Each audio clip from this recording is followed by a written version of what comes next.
Kato Yasonori would return after the OVA in 2005 with the Great Yokai War. And this is an odd one as it's classified as a kids movie, which it is in Japan. Over here the themes are decidedly more mature, in a Harry Potter sense, and one could hardly say that Harry Potter was a kind, fluffy series of movies. The yokai themselves are beaten, brutalized, and turned into machines of living hate, who I believe even kill a few humans.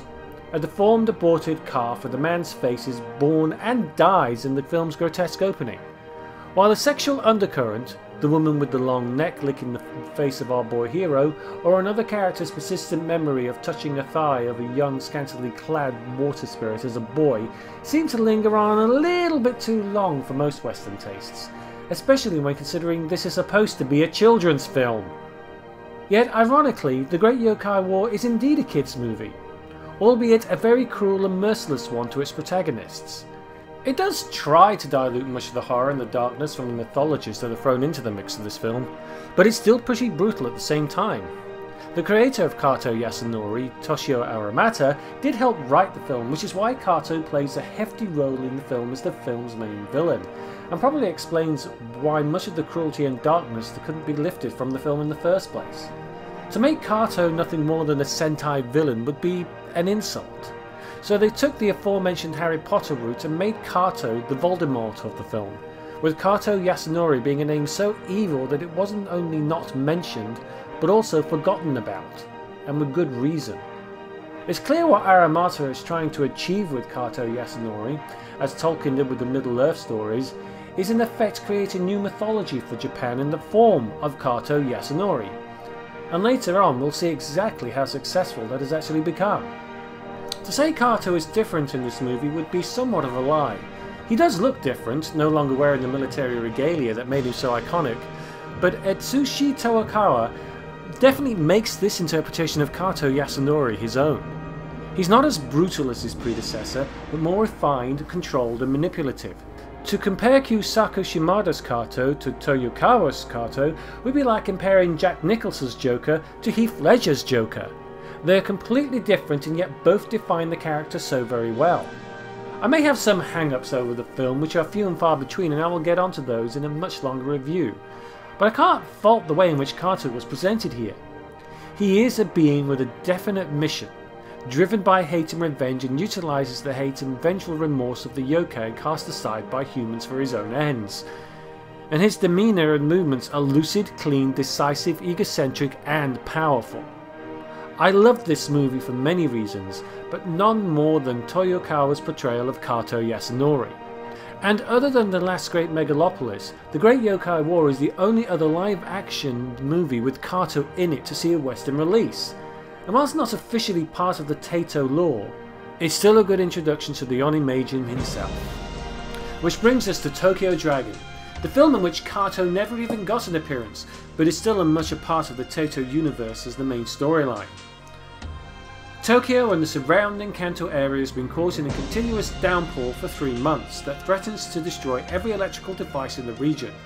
Streets flood, civic services grind to a halt, disease is on the rise due to uncollected garbage now lining the polluted waters in the streets and on the road, and the storm shows no sign of dissipating but continues to grow as if it were some form of living, breathing organism. At the same time, a monstrous presence has awakened that threatens all of Japan under the Japanese Sea. At particular cycles, a dragon god will always wake up to quench its thirst for water. In a remote past, the waking dragon was accompanied by elaborate ceremonies culminating in human sacrifice upon a specific stone monument in the heart of ancient Edo. This time, the dragon god has selected a young Okinawa woman to become its sacrifice, and in a desperate attempt to save her life, a man seeks out the help of Kurada Rujin, whose grandfather was the famous diviner, possessing the sacred stone of protection from the dragon god. Tokyo Dragon is based on the Taito Monogatari spin-off series Sim Feng Shu, and is based on book 4 of the series. It's a straight-to-video affair and it shows, but it's not a bad film either. While set in the Taito universe, it has no appearance from Kato whatsoever and only emphasises the amount of true supernatural enemies Japan really has. It's not a bloody horrific movie by any means, and it's a slow starter, but it does build up to a wonderful conclusion. And it's a side story well worth watching if you want a Tato fix, which is much better than Tato Gaiden was, sadly. But it also shows that there's life in the legend set about by Kato Yasonori yet. Kato has since seen life after the films and books as well. And it's probably no surprise at this point to note that the Bison Vega figure from Street Fighter II fame was directly inspired by Kato Yasonori in both appearance and powers, with some fan speculation as to whether or not they're the same entity.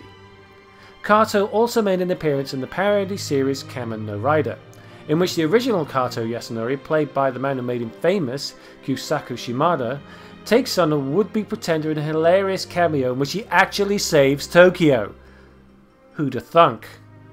As I watched this parody, I couldn't help but notice them making fun of Kato's trademark telephone post as a weapon against Kamen no Rider himself. Now that's parody. Kato remains a powerful force in Japan, if not as noticeable in the West. Even on some posters you can see anarchists in the West using his likeness to promote the revolution or socialism. It's ironic that such a palpable force of evil has become an icon for revolution and change in the West. In the East, however, rumours of Kato's return continue to surface, and like another titular giant amongst monsters, I fear it won't be long until we see the evil of Kato Yasonori unleashed on the Japanese people again. In whatever form I cannot say, but here's hoping this time he doesn't go out with a shameful sex scene, like he did in Gaiden. Oh well, I guess all icons of evil have their off days, right Count?